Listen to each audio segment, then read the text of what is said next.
Powered by the Montana Television Network. This is the 5:30 News on Q2, Montana's news leader. Good evening. Thanks for joining us tonight. I'm David J. Zoe has the night off.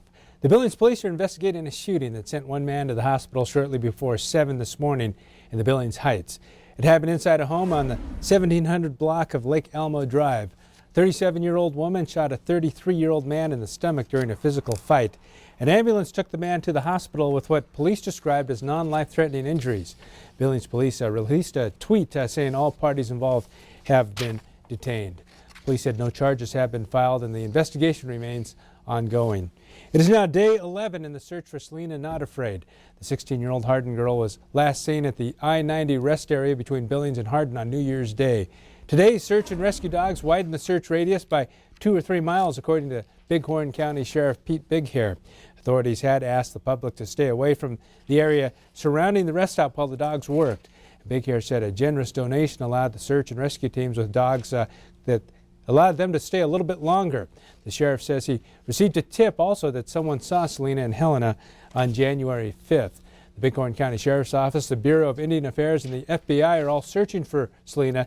They do have a tip line. If you have information on her whereabouts, call 406-665-9800. Ever a shake on a good deal and call it good? Not so fast, as MTN Investigates is looking at what's at stake when it comes to verbal contracts. And we're introducing you to a Montana woman who is at risk of losing her home because of an honest agreement with her renter to eventually buy the home, which she says went south. Here with a look at the story is MTN Chief Investigative Reporter Andrea Lutz and Montana This Morning anchor. Now let's jump right in and tell us what's going on here. Yeah, this is a really complicated issue. It really comes down to the very variable of verbal contracts. So in my investigation, we're going to meet a single mom. Her name is Cheyenne Craft, and she set out to make an honest agreement to have her renter take over her mortgage payments as she was going through a financial sort of hardship because she's going through a divorce. Well, that's when everything kind of went south. The funding never came through, the mortgage payment stopped, she went to a victim, and then it got hairy. And that's where he decided to sue her because she had made a verbal contract with him. And about the verbal contract, from what you've learned so far, does a verbal contract ever hold up in court? It's kind of a funny thing. We talked to a Bozeman attorney who specializes in real estate law, and he says that Montana and really the law in general follows something called the statute of frauds. And so anything really big has to be in writing for it to be binding. But in this case, that's not exactly true. Verbal contracts for real estate or goods over $500, probably it's not going to go anywhere if it's not in writing. In this case, a Carbon County judge is holding up the deal because there were text messages involved.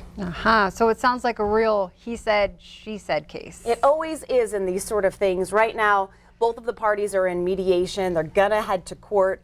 It's gone on for years, this whole situation. But in the meantime, Cheyenne Craft, our single mom that I told you about, she is losing out on mortgage payments. She's, getting those lawyer fees that are just adding up. So she's really falling into this financial hardship, and her home isn't really hers. So that's what the investigation dives into, those fickle verbal contracts. And if everyone wants to learn more, the story airs on Sunday night at 10 o'clock. Well, Andrea, thank you so much for being here with us.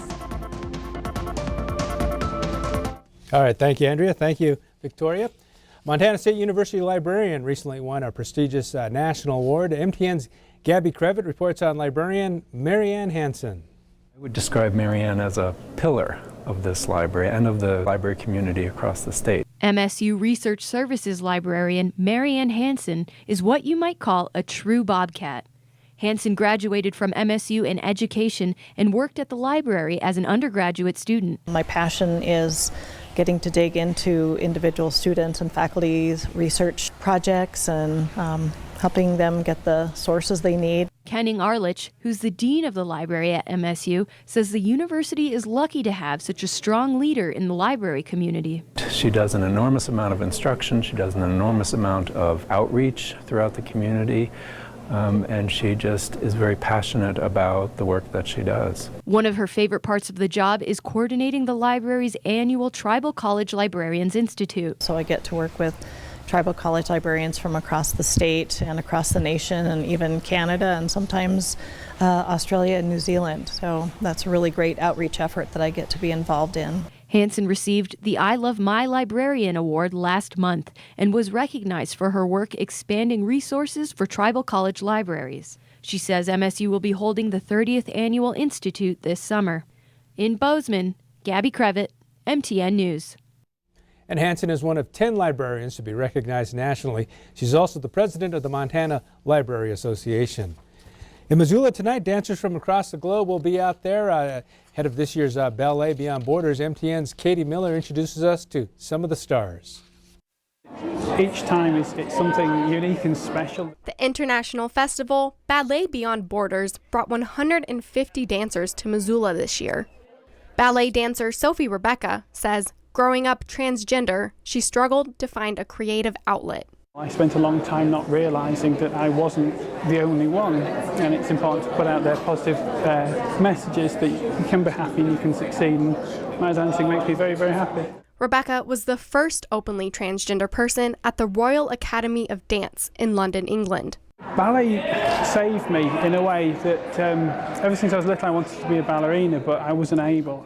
The Academy changed its policy when she joined, allowing transgender people to enroll. Rebecca will perform in the festival finale alongside many others. Born in a Syrian refugee camp, Ahmad Judeh says dancing is like his religion. The reason why I kept dancing, that I feel so free and I feel that I exist. So dance for me is my life. Despite cultural challenges, Judeh never stopped dancing. He hopes to inspire people with his persistence. I believe the artist has the same duty like the soldier to keep his culture and art alive in the country, because a country without art and culture, what would it fight for? Judeh currently trains with the Netherlands Dance Theater and lives in Amsterdam. He will also perform in the Ballet Beyond Borders gala finale. The main event starts at 6 p.m. on Saturday here at the George Dennison Theater at the University of Montana. In Missoula, Katie Miller, MTN News. And Ballet Beyond Borders was started by the Rocky Mountain Ballet Theater, now hosts events all over the world. The founders say they're excited to bring that event back to Missoula. Coming up on Q2, the beginning of the year can be the time to figure out finances. That's next on this week's Jill on Money. It's Championship Saturday here at the Cowboy Invitational. Coming up, hear what it would mean to these guys to win a title. Yeah, we have some cold air on the way. We'll talk about how cold it's going to get and how long it's going to stick around. The Q2 Storm Tracker forecast in just a few minutes. You're watching MTN News with Zoe Zandora, Storm Tracker weather with Rob Griggs, and sports with Casey Conlon. This is the 5:30 news on Q2, Montana's news leader.